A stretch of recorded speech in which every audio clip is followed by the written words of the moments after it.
You go alone. Very well.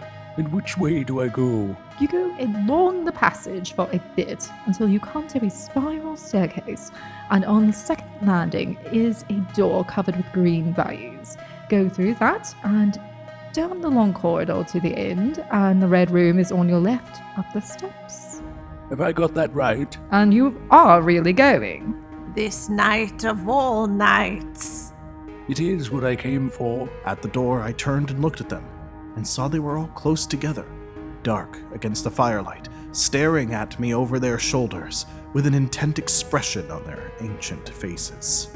I left the door wide open until the candle was well alight, and then I shut them in and walked down the chilly, echoing passage.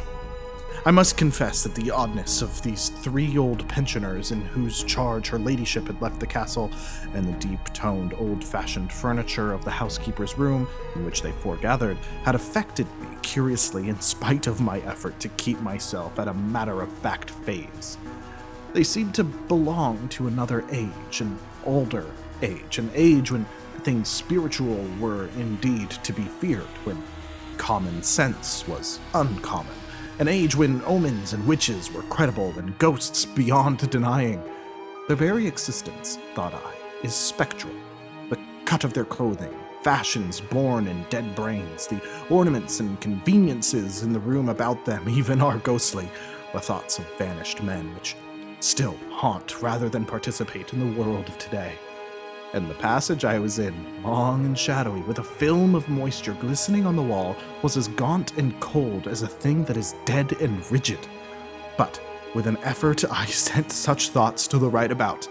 The long, drafty, subterranean passage was chilly and dusty, and my candle flared and made the shadows cower and quiver. The echoes rang up and down the spiral staircase, and a shadow came sweeping up after me, and another fled before me into the darkness overhead. I came to the wide landing and stopped there for a moment, listening to a rustling that I fancied I heard creeping behind me, and then, satisfied of the absolute silence, pushed open the unwilling baize-covered door and stood in the silent corridor. The effect was scarcely what I expected, for the moonlight, coming in by the great window on the staircase, picked out everything in vivid black shadow or reticulated silvery illumination. Everything seemed in its proper position. The house might have been deserted on the yesterday instead of 12 months ago.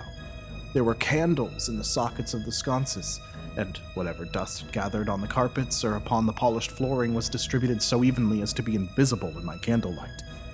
A waiting stillness was over everything. I was about to advance and stopped abruptly. A bronze group stood upon the landing, hidden from me by a corner of the wall, but its shadow fell with marvelous distinctness upon the white paneling and gave me the impression of someone crouching to waylay me. The thing jumped upon my attention suddenly. I stood rigid for half a moment, perhaps. Then, with my hand in the pocket that held the revolver, I advanced, only to discover a Ganymede and eagle glistening in the moonlight. That incident, for a time, restored my nerve, and a dim porcelain Chinaman on the buhl table, whose head rocked as I passed, scarcely startled me.